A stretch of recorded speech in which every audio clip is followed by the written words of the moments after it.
हमारे बहुत ही पुराने मित्र भाई जगताप जी, MTNL के CMD गर्ग साहब, मुंबई के ED अग्रवाल साहब, हमारे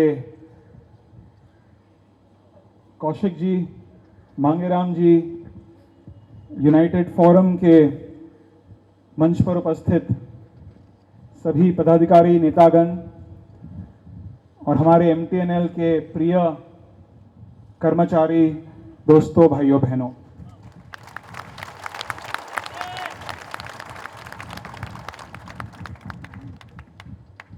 मैं सबसे पहले आपको एक बात बताना चाहता हूं कि 3 साल पहले जब हमारे पार्टी के अध्यक्षा और प्रधानमंत्री ने मुझे इस मंत्रालय में राज्य मंत्री के नाते में काम सौंपा, तब से मेरे लिए बहुत बड़ी खुशी की दिन है, प्रसन्नता का दिन था उस दिन, क्योंकि technology, telecommunications, mobile phone, internet, इन चीज़ों में मुझे बहुत इंटरेस्ट है और इसलिए कि मैं मुंबई का एक नागरिक हूं, मैं मुंबई का एक सांसद हूं। मुझे MTNL के बारे में बहुत जानकारी थी। जब पहली बार जब एक मंत्री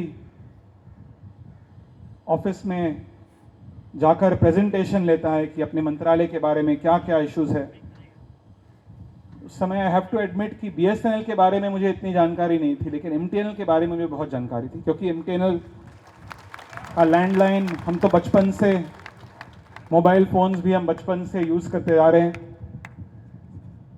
और मैं गर्व से एक बात कहना चाहता हूं कि MTNL का एक बहुत ही सुनहरा अतीत रहा है इस शहर में और दिल्ली में, और इसके लिए मैं यहाँ के सभी कर्मचारियों को बहुत बहुत बधाई देना चाहता हूँ।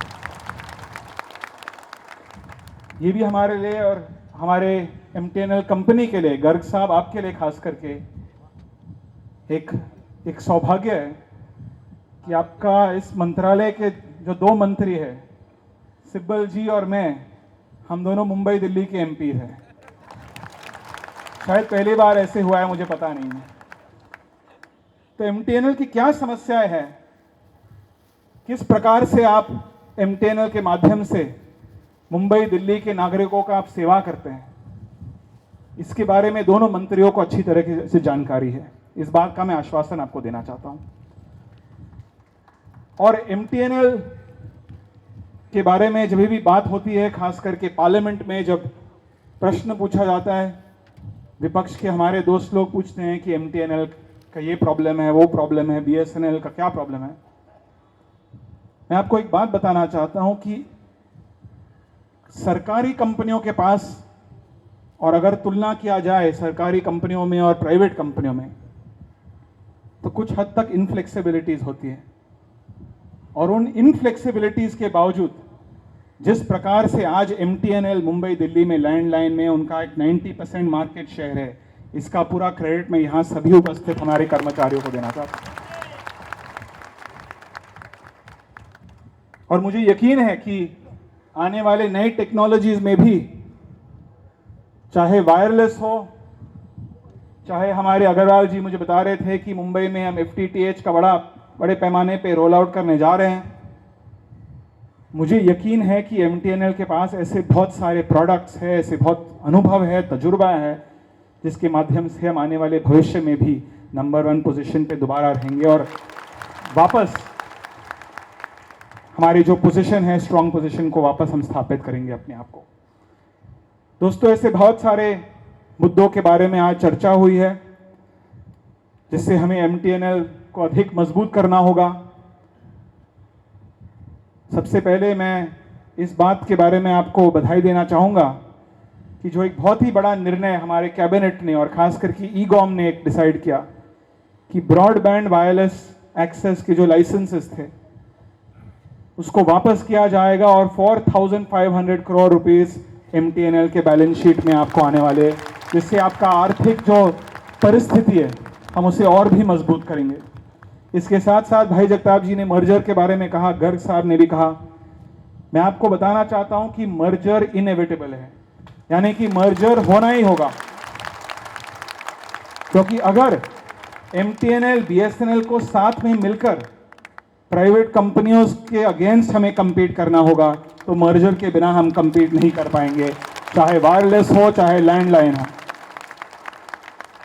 और जो सबसे बड़ा जो मुद्दा था, जो 12 या 14 वर्षों से कौशिक जी, हमारे पूरी टीम, खास करके भाई जगताप जी के नेतृत्व में जिस प्रकार से संघर्ष हो रही थी, लड़ाई किया जा रही थी, पेंशन का जो इशू है, आज इसके लिए मैं आप सबको, खास करके आपके परिवार के सदस्यों को मैं बहुत बहुत बधाई देना चाहता हूं, क्योंकि आपसे ज़्यादा टेंशन आपके परिवार के सदस्यों को टेंशन था और आज वो टेंशन को हमने दूर किया। इसलिए ये मेरे लिए बहुत बड़ी गर्व और फख्र की बात है।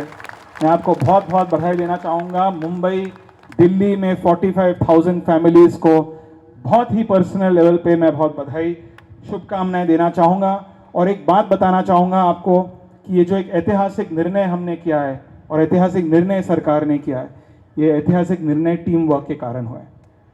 टीम वर्क, हमारे पार्टी के अध्यक्षा सोनिया जी ने जिस प्रकार से हमें राजनीतिक इच्छा शक्ति दी, कपिल सिब्बल जी को और मुझे, पूरे मंत्रालय को उन्होंने राजनीतिक इच्छा शक्ति दी, हमारे देश के प्रधानमंत्री ने हमें गाइड किया, हमारे मैनेजमेंट को मैं बधाई देना चाहूँगा, हमारे मंत्रालय के सचिव फरूकी साहब को और उनकी पूरी टीम को मैं बधाई देना चाहूँगा, यहाँ के सभी कर्मचारियों को मैं बधाई देना चाहूँगा। और ख़ास करके इसलिए नहीं कि वे मेरे दोस्त हैं, मेरे पुराने साथी हैं, लेकिन एक शख्स को मैं बधाई देना चाहूँगा और बहुत उसको श्रेय देना चाहूँगा, भाई जगताप जी है। और मैं इसलिए कह रहा हूँ क्योंकि मैं जिस क्षेत्र का सांसद हूँ, बगल वाले के क्षेत्र में, दक्षिण मुंबई का मैं सांसद हूँ, एमपी हूँ, वहाँ भाई जगताप जी खेतवाड़ी क्षेत्र से एमएलए हुआ करते थे। और मैंने देखा है, एक बात मैंने देखा है कि भाई जगताप जी जब एक संघर्ष में शामिल होते हैं तो वो संघर्ष छोड़ते नहीं जब तक काम पूरा ना हो जाता। और भाई जगताप जी, आपने ये संघर्ष उठाया, इसके लिए आपको बहुत बहुत धन्यवाद देना चाहता हूँ। यहाँ सभी कर्मचारियों की ओर से मैं आपसे निवेदन करना चाहता हूँ कि भाई जगताप जी एक ऐसे नेता है, एक ऐसे लीडर है जो आप अपने हाथ से अवसर मत गवाओ, क्योंकि वे ऐसे लीडर है जो काम करके दिखा सकते हैं। ईमानदारी से, वफादारी से और प्रामाणिकता से हमेशा आपके साथ रहेंगे, आपके लिए काम करेंगे। मैं इस टीम वर्क को और पूरी टीम को मैं बहुत बहुत बधाई देना चाहता हूं। और जैसे मैंने कहा कि एमटीएनएल का एक बहुत ही गोल्डन, एक सुनहरा अतीत था और आज आप सबसे मिलने के बाद मुझे पूरा यकीन है कि एमटीएनएल का एक बहुत ही सुनहरा भविष्य भी आगे रहेगा। यही शब्दों के साथ मैं अपना भाषण समाप्त करना चाहता हूं। आप सबको बधाई, शुभकामनाएं देना चाहता हूं। धन्यवाद। जय हिंद, जय महाराष्ट्र, जय एमटीएनएल।